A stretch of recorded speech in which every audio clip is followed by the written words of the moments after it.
সালাম দিলেন, আসসালামু আলাইকুম ইয়া রাসূলুল্লাহ, আমি কি আপনার ঘরের মধ্যে আসতে পারি নাকি?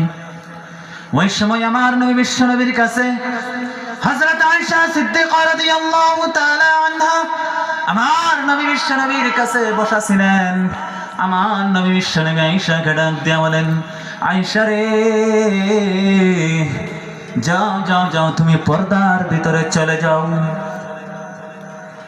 হযরত আয়েশা রাদিয়াল্লাহু তাআলা আনহা ডাক দিয়ে বলেন, ইয়া রাসূলুল্লাহ, ইয়া হাবিবাল্লাহ, কেন পর্দার ভিতরে চলে যাব? আপনার কাছে যেই সাহাবাটা আসছে ওই সাহাবাটা অন্ধ। ওই সাহাবাটা তো দুনিয়ার কিছুই দেখে না। অন্ধ তো কিছু দেখে? অন্ধ তো দুনিয়ার কিছুই দেখে না। যেই সাহাবাটা আসছে ওই সাহাবাটা অন্ধ, ওই সাহাবাকে আমার দেখতে পারবে না। আমার নবী বিশ্ব নবী ডাক দিয়ে বলেন, এ আয়েশা,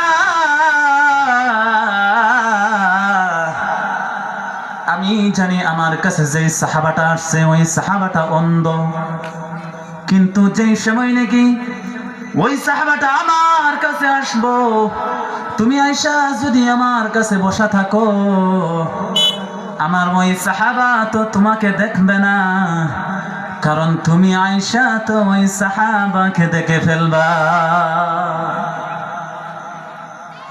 এই জন্যই তুমি পর্দার ভিতরে চলে যাও,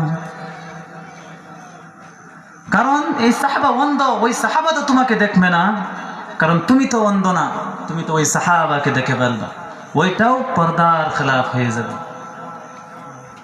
আমার মা বোনেরা, আমার আজকে আমরাও পর্দা করব, নামাজ কায়েম করব ইনশাল্লাহ।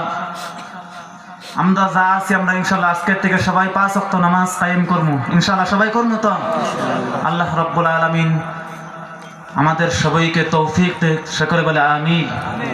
আমি যা কিছু বলেছি এর মধ্যে কোনো ভুল বেয়াদবি হয়ে থাকলে ক্ষমা করবেন, আর যদি কোনো আমলের কথা থাকে ইনশাআল্লাহ আল্লাহ রাব্বুল আলামিন আমাদের সবাইকে আমল করার জন্য তৌফিক দেয়।